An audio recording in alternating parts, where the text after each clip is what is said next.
Abram suas Bíblias, Evangelho de João, capítulo de número 13.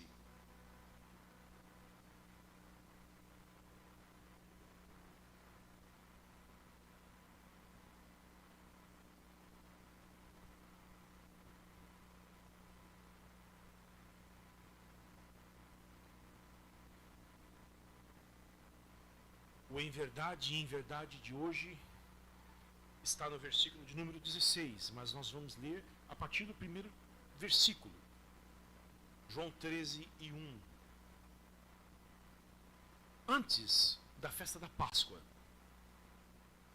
sabendo Jesus que era chegada a sua hora de passar deste mundo para o Pai, tendo amado os seus que estavam no mundo, amou-os até o fim. Que você guarde isso. Durante a ceia, tendo já o diabo posto no coração de Judas Iscariotes, filho de Simão, que traísse Jesus, sabendo este que o Pai tinha confiado tudo às suas mãos e que ele tinha vindo de Deus e voltava para Deus, levantou-se da ceia, tirou a vestimenta de cima e, pegando uma toalha, cingiu-se com ela. Em seguida, Jesus pôs água numa bacia e começou a lavar os pés dos discípulos e a enxugá-los com a toalha com que estava cingido. Quando se aproximou de Simão Pedro, este lhe perguntou: vai lavar os meus pés, Senhor? Jesus respondeu: o que eu faço você não compreende agora, mas vai entender depois. Então Pedro disse: o Senhor nunca lavará os meus pés. Ao que Jesus respondeu: se eu não lavar, você não tem parte comigo.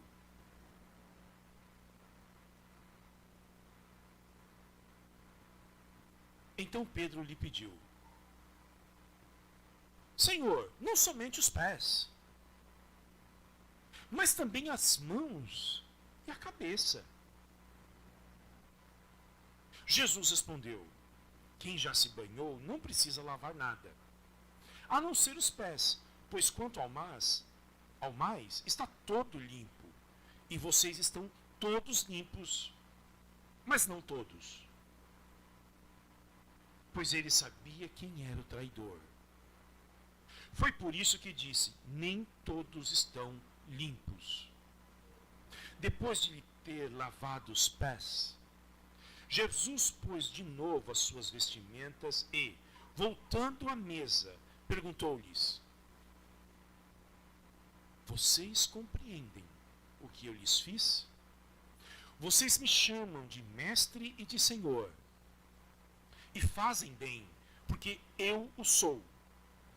Ora, se eu, sendo Senhor e Mestre, lavei os pés de vocês, também vocês devem lavar os pés uns dos outros, porque eu lhes dei o exemplo para que, como eu fiz, vocês façam também. Em verdade lhes digo que o servo não é maior do que seu senhor, nem o enviado é maior do que aquele que o enviou. Se vocês sabem estas coisas, bem-aventurados serão se as praticarem. Amém. Só um instante.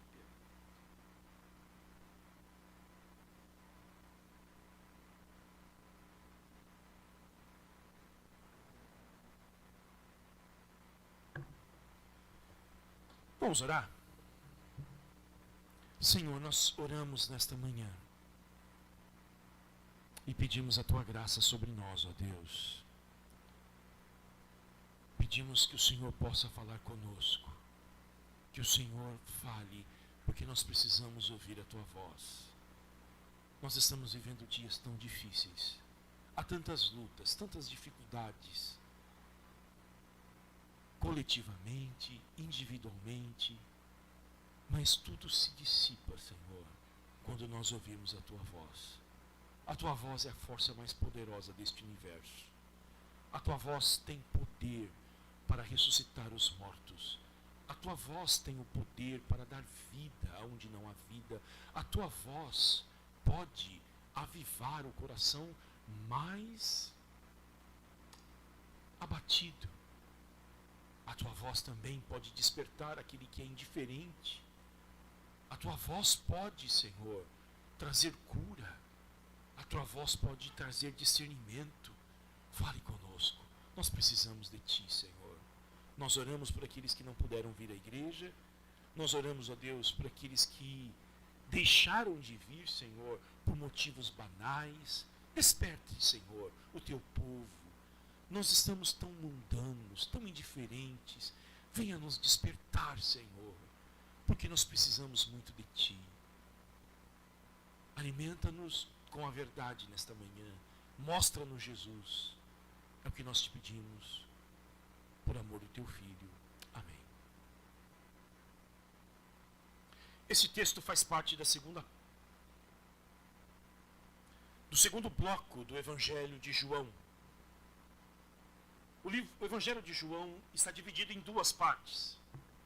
Do capítulo 1 até o 11º, até o capítulo 11, é o Evangelho dos Sinais, que mostra Jesus Cristo realizando muitos milagres.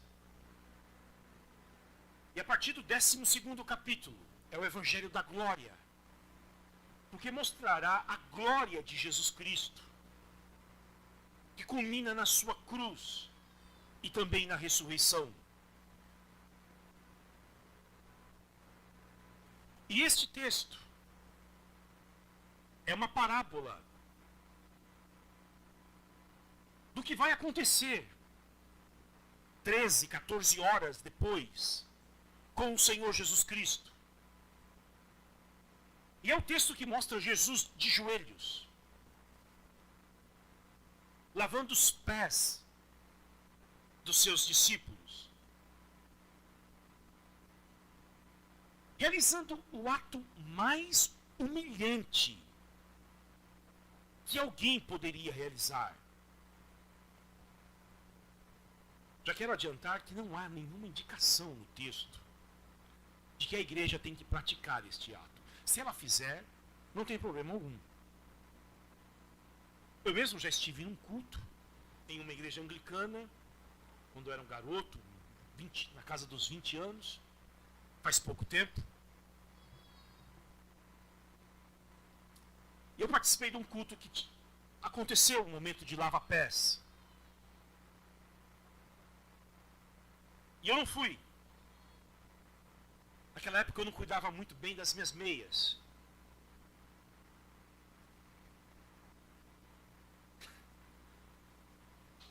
E eu vou dizer um negócio para vocês. Eu sempre sofri com chulé. Então eu não quis perturbar os irmãos. Mas eu participei, muito bonito.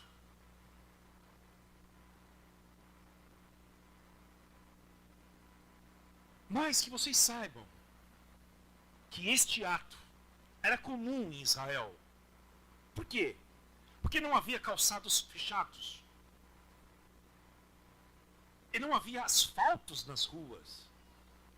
Os pés eram empoeirados. Logo, ao chegar em casa, alguém deveria lavar os pés do outro. Jesus está no cenáculo, na sua última noite de vida.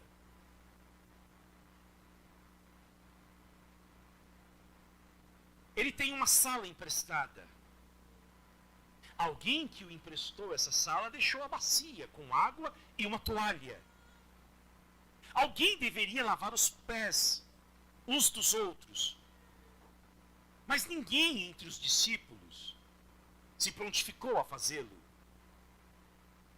Porque eu repito, entre a tradição judaica, eles diziam que somente um escravo, e não deveria ser um escravo judeu, deveria ser um escravo gentil, deveria lavar os pés dos outros.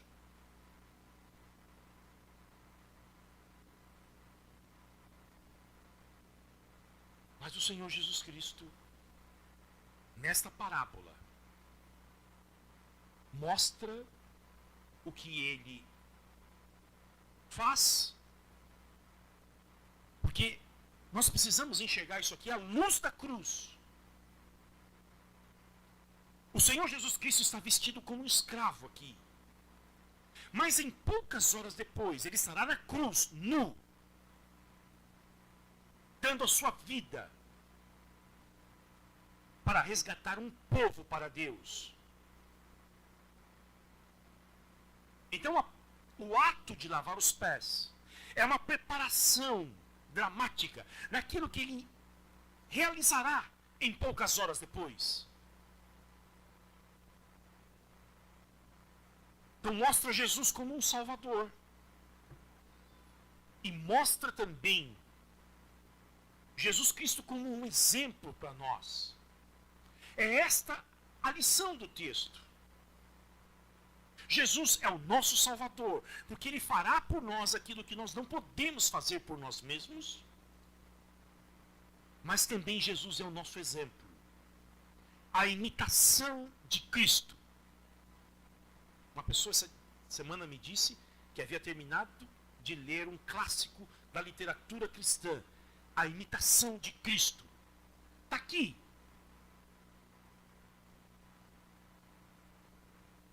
Este é o chamado. O chamado para o discipulado. O chamado para andar como Jesus andou. Mas antes eu quero destacar algumas verdades nesse texto para nós. A primeira delas, brota, salta logo, é o amor de Jesus. Versículo 1 do capítulo 13. Antes da festa da Páscoa, sabendo Jesus que era chegada a sua hora, ele sabia que a hora da sua morte havia chegado. Ele sabia que tinha poucas horas de vida. E o que ele fez? Ele resolveu amar ainda mais.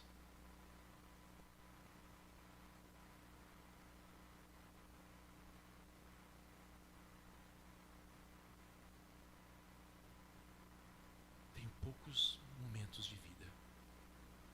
O que eu vou fazer?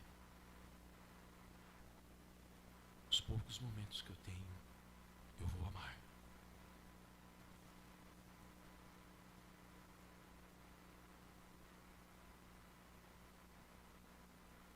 O apóstolo Paulo diz: a ninguém fiqueis devendo nada, a não ser o amor. E eu fiquei pensando no epitáfio nosso, que isso esteja escrito. Morreu e não ficou devendo amor para ninguém.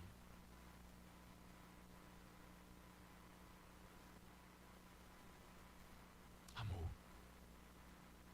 Por que você saiba disto? Quero que você saiba. Você sabe. Mas nós estamos aqui para lembrar das coisas que nós já sabemos. A função de um pastor não é pregar coisa nova. Se um pastor subir no púlpito e dizer: eu vou trazer uma coisa nova para vocês, foge dele. Nós não temos que trazer nada novo. Temos que lembrar das verdades antigas.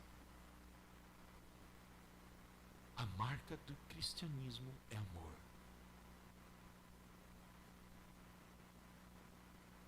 Nós somos uma igreja histórica, uma igreja reformada. Nós amamos a nossa tradição, a nossa doutrina. Mas não é doutrina que marca o cristão. É amor.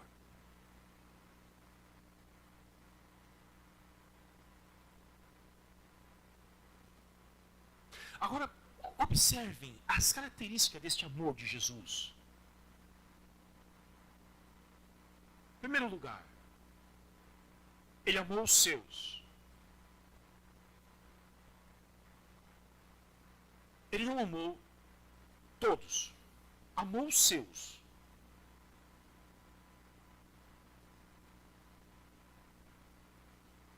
A propriedade particular dele.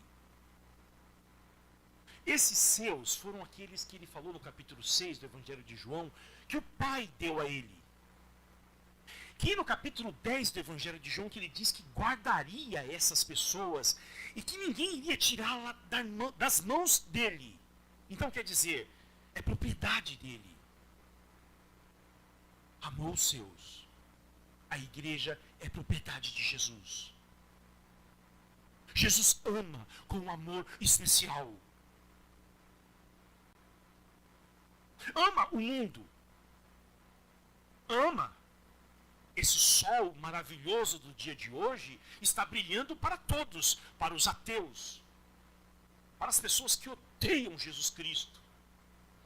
Esses dias circulou um vídeo na internet, inclusive o Eduardo me enviou, de uma pessoa na Europa perguntando: você conhece Jesus Cristo? As pessoas...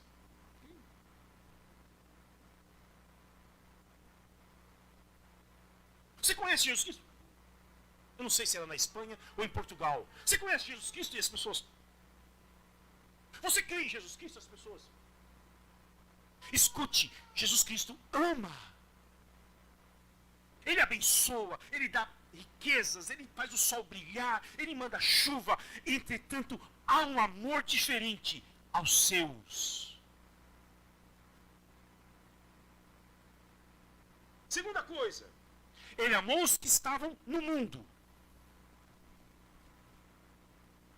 Este é o amor de Jesus. Ele ama os seus que ainda estão no mundo e que ainda estão sofrendo as influências deste mundo. E deixa eu dizer uma coisa.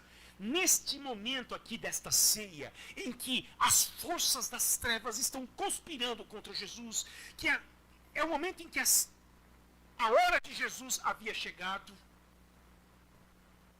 e que você pode imaginar o coração pesado de Jesus. Daqui poucas horas ele estará na cruz. Neste momento, os discípulos, de acordo com o Evangelho de Lucas, eles estão discutindo na mesa sobre quem é o maior entre eles. Isso é Lucas 22 e 24. E no momento da ceia, depois que Jesus tem pegado o pão, partido o pão, pegado o cálice, eles estão discutindo. Pedro certamente olhou para o Tiago e disse: Tiago, eu sou o maior. Aí o Tiago disse: não, o maior sou eu. Aí o João disse: não, eu sou o maior porque eu sou o mais íntimo. Aliás, tá vendo aqui? Eu deito até na cabeça, no ombro dele, a minha cabeça. Sou chamado de discípulo amado.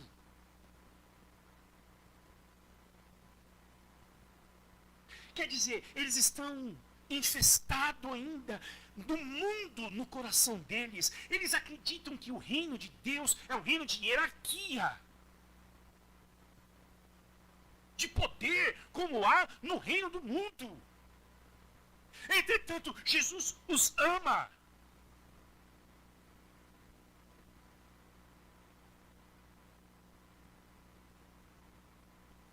A mundanidade deles não foi um obstáculo para o amor de Jesus. Não impediu de Jesus amá-los.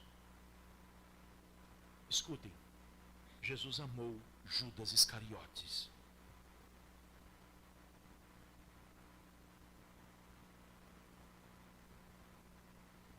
Que haveria de traí-lo. Terceiro, amou até o fim. Até o fim. Ele não esgotou o seu amor com o tempo. Às vezes nós, quando lidamos com crises no casamento, as pessoas falam: pastor, comecei bem o meu casamento, eu amava tanto, mas eu não amo mais. E aí você precisa desconstruir essa ideia do que é amor. Essa ideia mundana de sentimento. Amor não é sentimento. Amor não é aquele frio na barriga que você sente. Amor não é aquele negócio que dá na sua barriga. Pode ser fome, gases. Amor é outra coisa. Amor é isto que não acaba. Até o fim. O amor é paciente, é benigno. O amor não busca os seus próprios interesses. O amor não se ensoberbece, não se orgulha. tudo sofre, tudo crê, tudo espera, tudo suporta. É este o amor de Cristo, até o fim. Ele não esgotou o seu amor com o tempo, ele nunca permitiu que o vacilo do Pedro, do Tiago ou do João afetasse o seu amor por eles. Ele nunca amou a distância também. Eu amo as pessoas, mas eu não convivo com elas.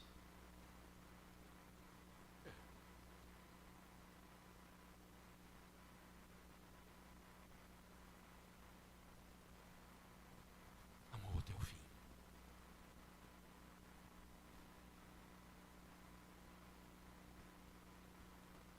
E permita falar isso para você. É este amor que ele tem por você.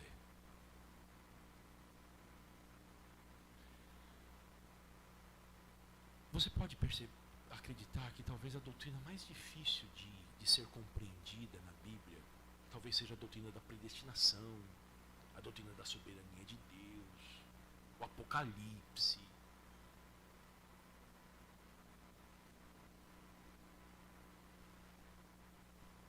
Mas o apóstolo Paulo, quando ele escreve a carta dele aos Efésios, ele diz que ele ora para que a igreja de Éfeso possa compreender a extensão, a profundidade, a altura e a largura do amor de Deus, que ultrapassa toda a capacidade de compreensão humana. E é uma das coisas que nós mais lutamos. Será que Deus me ama mesmo? Se Ele me amasse, Ele não permitiria que eu enfrentasse tantas coisas na minha vida. Eu imaginei uma vida de design.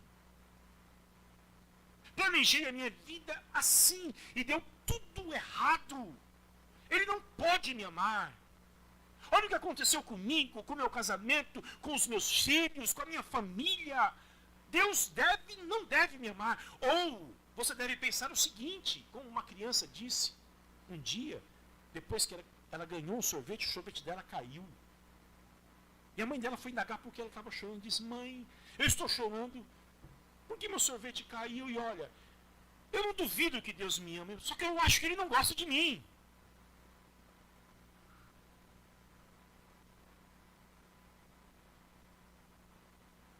Como é que você lida quando tudo na sua vida conspira para convencê-lo de que Deus não poderia amar alguém como você?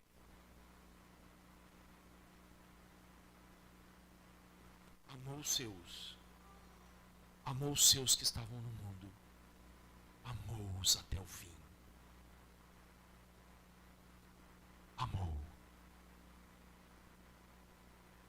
Em segundo lugar, ele demonstra o escândalo do Evangelho.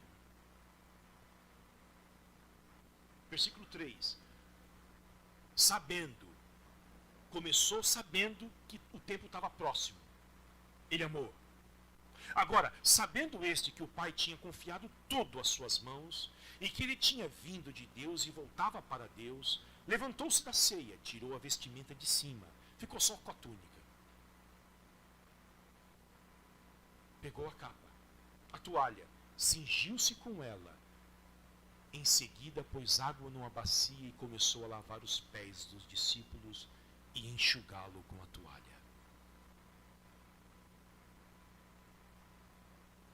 Ele sabia quem ele era, de onde ele estava vindo, de onde ele tinha vindo e para onde ele estava indo. Que coisa preciosa. Quem você é? Se alguém perguntar para você, quem você é? Quem é você? A nossa cultura é tão caída que ela sempre pergunta, o que você faz? No mundo da Bíblia, que é diferente do nosso, Eles perguntavam, a quem você pertence? Quando você lê lá o livro de Ruth, o Boaz olha para Ruth e diz, de quem você é, menina? Porque nós não vivemos sozinhos. Nós pertencemos a alguém.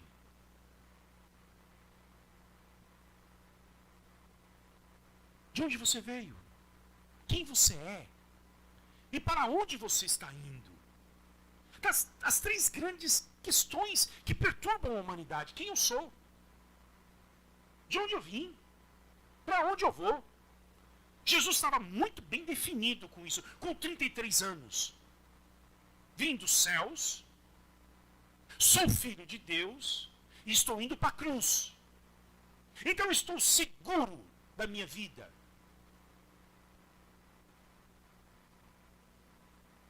Pega uma bacia com água e vai lavar os pés dos discípulos. O Pedro fica escandalizado. E o Pedro é demonstrativo, porque ele faz aquilo que nós faríamos se estivéssemos no lugar dele. Não, meu pé não. Vai lavar os meus pés? Como assim? Lavar os meus pés? Não. Aí Jesus diz para ele assim, ó, o que eu faço agora você não entende, mas você vai compreender depois. Porque a gente nunca entende as coisas de Deus logo. Nós precisamos de tempo, nós precisamos de caminhada, nós precisamos de companheiros que caminhem conosco e nos ajudam. Nós precisamos da igreja, nós precisamos da palavra, nós precisamos orar, nós precisamos jejuar para compreender os caminhos de Deus.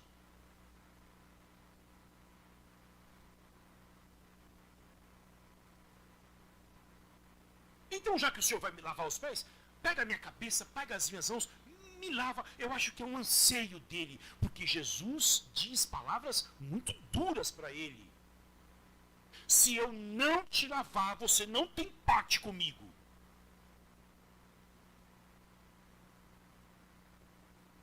E aí Jesus vai dar a explicação do seu ato. Olha só. Versículo 10. Jesus respondeu: quem já se banhou não precisa lavar nada, a não ser os pés, pois quanto ao mais está todo limpo. E vocês estão limpos, mas não todos. É o Oriente Médio. Eles não têm água como nós temos. Eles não têm, na época de Jesus, em casa, um chuveiro com água encanada. Tomar banho era um evento. Vocês acreditam que Jesus tomava banho todo dia?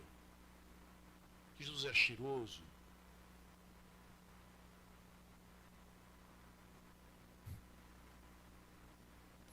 Era um evento tomar banho. Então eles tomavam banho e andavam. Aí quando chegava a noite, iam dormir, lavavam os pés. Eu tenho um amigo que dizia que não gostava de água, ele dizia que eu queria ter nascido lá naquela época.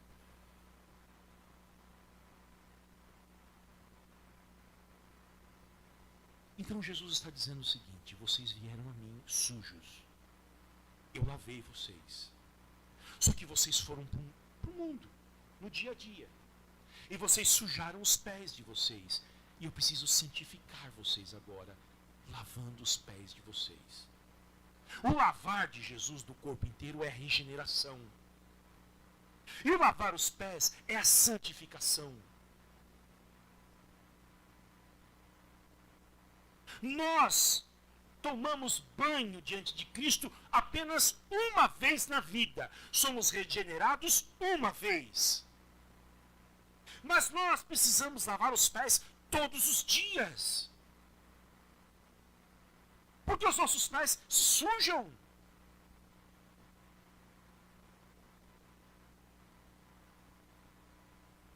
Agora, havia entre os 12 um homem que não havia tomado banho ainda. E este é o grande drama de que pode haver na igreja as pessoas que estão frequentando a igreja, que estão participando do movimento de Jesus, seguindo Jesus, mas elas ainda não foram regeneradas. E para elas nada vai adiantar que Jesus lave os seus pés. Porque precisa tomar um banho inteiro. Mas o Pedro não entende isto. Jesus lava os pés de todos eles, se senta e diz: agora vem a imitação. O que vocês precisam fazer?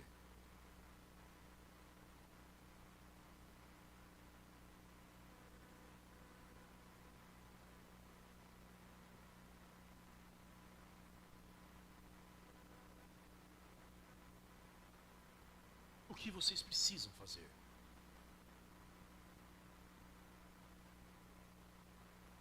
Vocês compreendem o que eu fiz?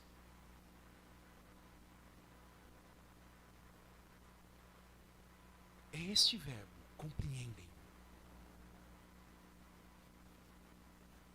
Vocês entendem o que eu fiz?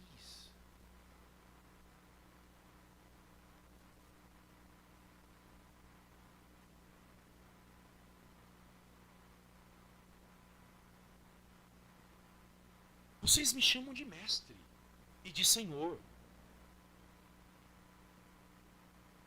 E fazem o bem.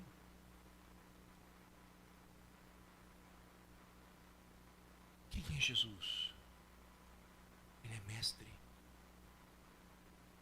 O apóstolo Paulo diz que nele está toda a plenitude da sabedoria e do conhecimento.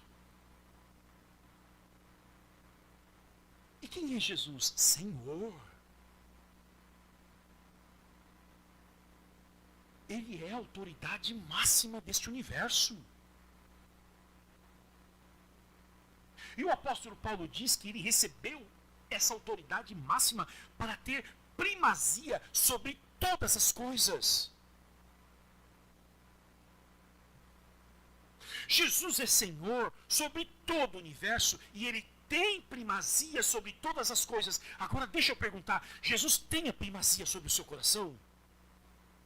Sobre a sua vida?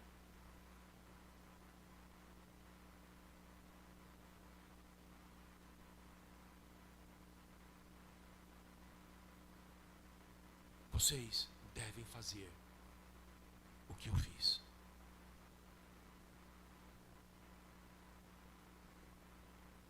Em verdade lhes digo: o servo não é maior do que o seu senhor. Nem o enviado é maior do que aquele que o enviou. Se vocês sabem dessas coisas, se vocês compreenderam, bem-aventurados serão vocês, se vocês praticarem.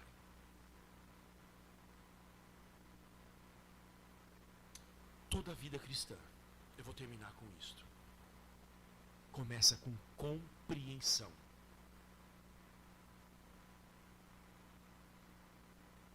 Por que, querido, nós lemos a Bíblia? Por que Deus deu pastores à igreja? Mestres? É para que a igreja compreenda.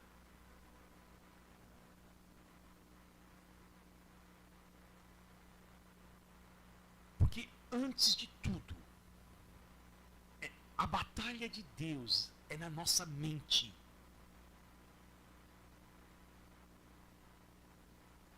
Foi lido hoje aqui, de que nós nascemos e herdamos uma maneira, herdamos dos nossos pais, e não estou falando, o Pedro não está dizendo do seu pai biológico, dos nossos pais, Adão e Eva, uma maneira vã de viver. E aí o Evangelho vai resetar essa maneira vã de viver e imprimir na sua mente a maneira de Jesus de viver. E é necessário compreender Jesus. Primeiro compreende, aí essa compreensão vai lá para as afeições, para as emoções, e depois vai para o comportamento. E paulatinamente Deus vai nos transformando. E à medida em que Ele nos transforma, isto afeta as nossas vidas. É o que Paulo diz em Romanos 12:1. Rogo-vos, pois, pelas misericórdias de Deus, que apresenteis os vossos corpos como sacrifício vivo, santo e agradável a Deus, que é o vosso culto racional. E não vos moldeis com este século, com este mundo, mas transformai-vos de acordo com a renovação da vossa mente, para que vocês experimentem a boa, perfeita e agradável vontade de Deus.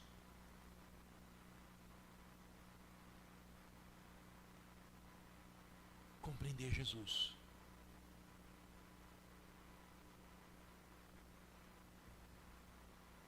E aí desce para o nosso coração. Entender que Ele, em primeiro lugar, é nosso Salvador. E depois Ele é nosso exemplo de vida. Permita dizer para vocês. O apóstolo Pedro não entendeu na hora. Mas depois parece que ele entendeu. Abra sua Bíblia em 1 Pedro, capítulo 1, de número 5. Lá no final da Bíblia.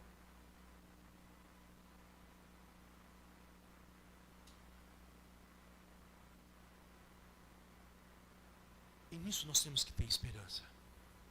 Porque talvez o seu marido ainda não se parece com Jesus. O que você vai fazer? Vai largar dele? E procurar outro que parece com Jesus? Não.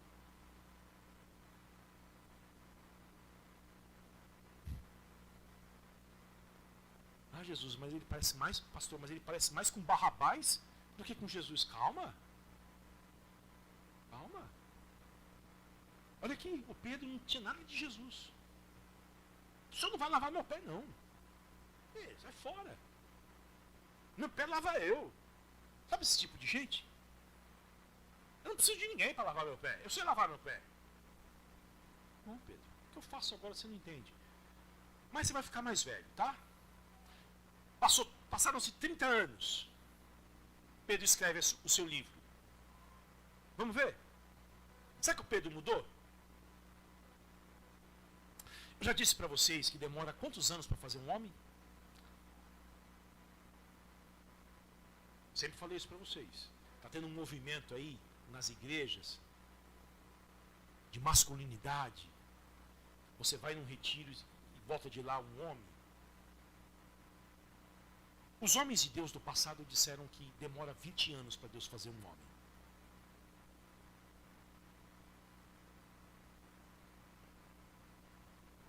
Às vezes eu olho para a Bíblia, demorou 40 com Moisés.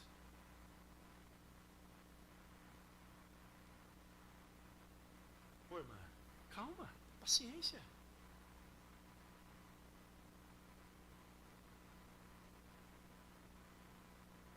Calma. Até o dia final tem muito que você ajudar aí o sujeito. Jesus não trabalha com miojo.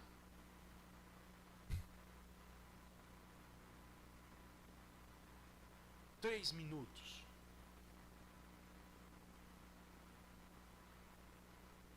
O Pedro escreve. Depois de cair, passar vergonha, trair Jesus, tornar-se líder da igreja, o apóstolo Pedro. E aí passaram alguns anos, ser repreendido pelo Paulo um dia, publicamente. A Igreja Católica diz que o Papa é irrepreensível, e o Papa descende do Pedro. Aí esses dias eu falei para um católico assim, como é que fica a história? Que o Papa não erra, eles dizem. Mas como é que fica a história do Paulo lá em Antioquia, que meteu o dedo na cara do Pedro e repreendeu ele? Como é que fica? Mas Tomás de Aquino diz, não, mas explica isso para mim. Um homem está sempre aprendendo, sempre aprendendo, sempre aprendendo. E até o dia da morte Deus está ensinando ele. A mulher também, tá? Mas o Pedro aprendeu. 1 Pedro 5:5.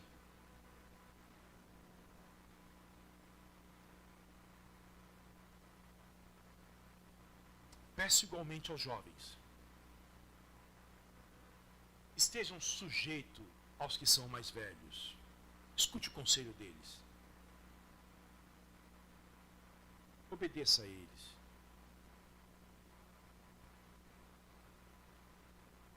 Que todos se revistam de humildade. Parece que a característica da juventude é o orgulho, né? Pedro foi assim um dia. No trato de uns com os outros. Com a mamãe em casa, com o papai, na igreja.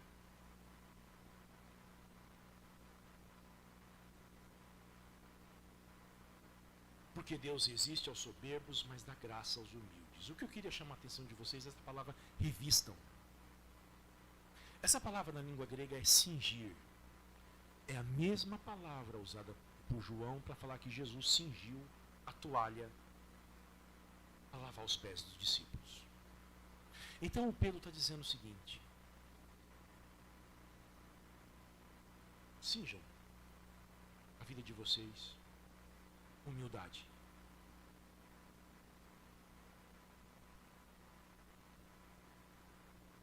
Procure sempre uma oportunidade para demonstrar humildade, para servir.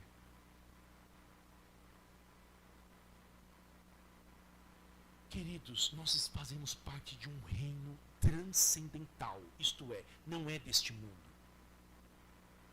Os reinos deste mundo, os líderes, são servidos pelos liderados. No reino de Deus, o líder serve os liderados. E esta é a glória.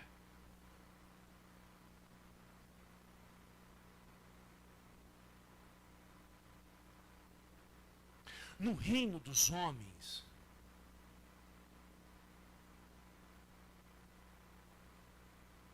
a popularidade, a quantidade de pessoas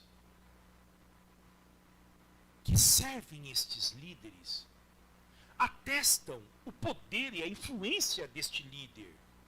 No reino de Jesus, quantas pessoas os líderes lavam, quantas pessoas ele lava os pés, demonstra quem ele é.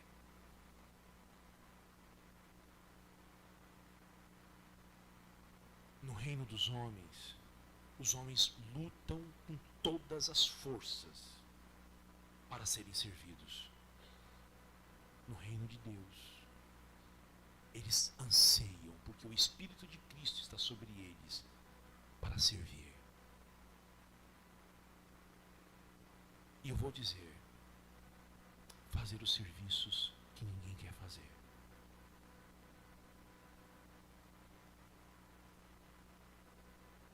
E quando eles estão fazendo isso, sem buscar holofotes, sem a dinâmica do Instagram, que me parece que a grande comissão foi trocada.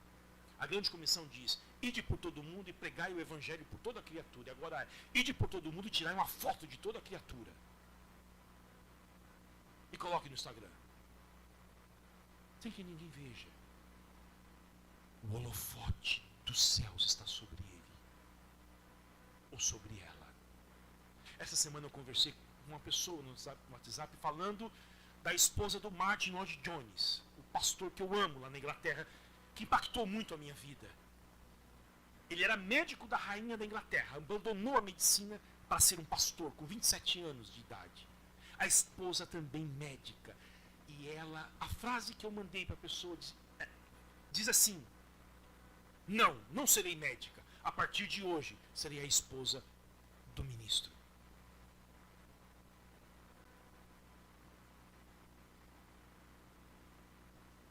Nós temos, né?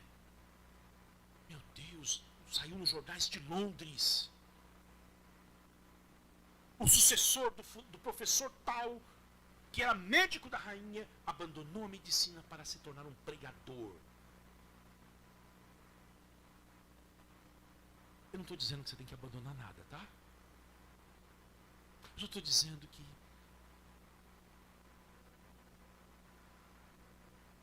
fazer as coisas obscuras que ninguém quer fazer.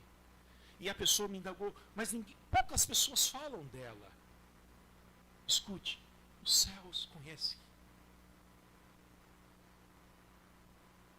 A recompensa dela está no céu.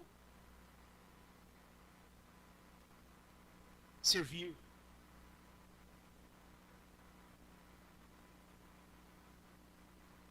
Primeira Pedro ainda, último versículo que nós vamos ler. Capítulo 2, versículo 21.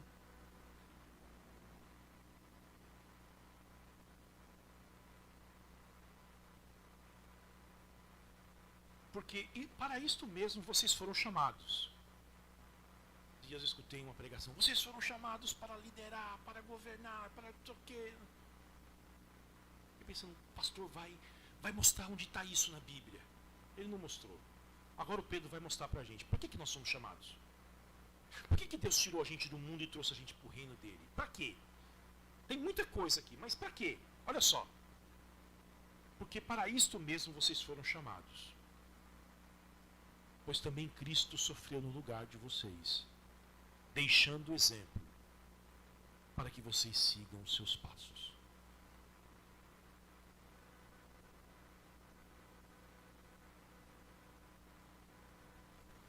Essa palavra exemplo, me perdoe usar outro exemplo da língua grega, é gramática. Porque também Cristo deixou exemplo, gramática. E essa palavra era usada para as crianças que estavam aprendendo a escrever. Então Pedro está dizendo, está aqui a palavra, o exemplo, o modelo. Escrevam. Como ele viveu, imite. A história dele foi assim. A história de vocês também. Ele deixou um manual de vida. Copie. Não é para vocês inventarem nada novo. Copie ele.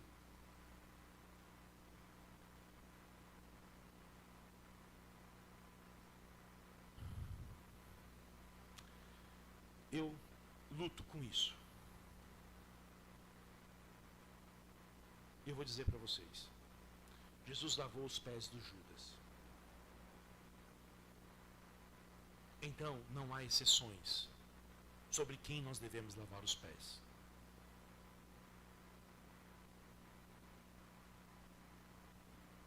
Ah, mas ele não merece que eu lave os pés dele. Ela não merece que eu lave os pés dela. O Judas não merecia. Mas é sobre merecimento mesmo que vocês estão falando? Sobre balança? É isso? Quem merece, quem não merece? Ele é mestre da sua vida? Imita ele. Ele é Senhor? Seja servo dele. Porque a grande questão é essa. Não somos mais de nós mesmos.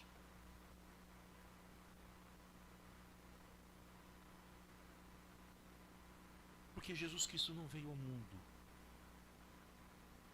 morrer na cruz para completar o vazio da minha vida.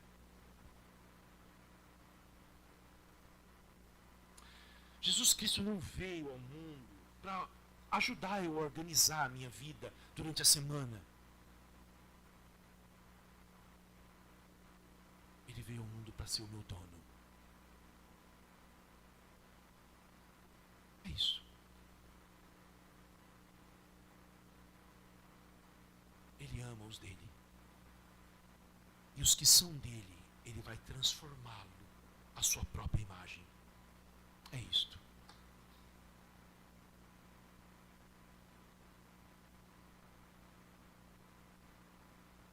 Nesse mesmo capítulo, Jesus vai dizer o seguinte: um novo mandamento eu dou para vocês. Que vocês amem, assim como eu amei vocês. todos saberão que vocês são os meus discípulos quando vocês amarem uns aos outros. Você sabe quem você precisa amar. Você sabe as pessoas difíceis que Deus colocou no seu caminho para você amar. Não é difícil entender isso aqui. Não é difícil. Por isso que ele deu uma parábola, lavou os pés. Depois ele explicou. Por que nós podemos fazer isto? Porque nós já fomos lavados. O Espírito Santo já está dentro de nós. Porque nós estamos sendo santificados todos os dias. Todas as vezes que nós pegamos a palavra, dizia Calvino, Jesus vem lavar os nossos pés. E aí quando a gente se levanta, em missão, lavar os pés dos seus irmãos também. Amar eles. E me parece que Jesus tem um senso de humor tão glorioso, que ele coloca as pessoas no nosso caminho, para a gente amar.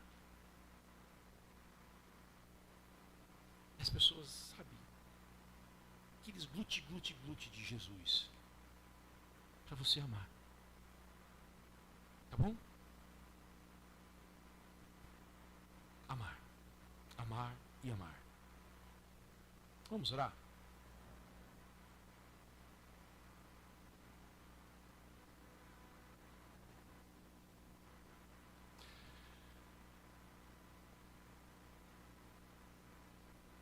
Senhor, nós te damos graças nesta manhã, porque o Senhor nos amou até o fim. E suplicamos em nome de Jesus, ensina-nos a amar como o Senhor nos amou. Ensina-nos a te imitar, Senhor. Ensina-nos, Senhor, a te imitar. Que a gente possa compreender quem o Senhor é e o que o Senhor fez por nós. E para os nossos cônjuges, para os nossos filhos, para os nossos vizinhos, para as pessoas no ambiente de trabalho, para os nossos parentes, sogra, cunhado, sogro, nós possamos amar, Senhor. Amar. Nós te pedimos isso, Senhor. Batiza-nos com o teu amor nesta manhã. Batiza-nos com o teu amor, Senhor. Esta glória que é o teu amor, de amar aquilo que não é digno de ser amável. Batiza-nos. É a nossa oração, em nome de Jesus. Teu amor imenso, amor.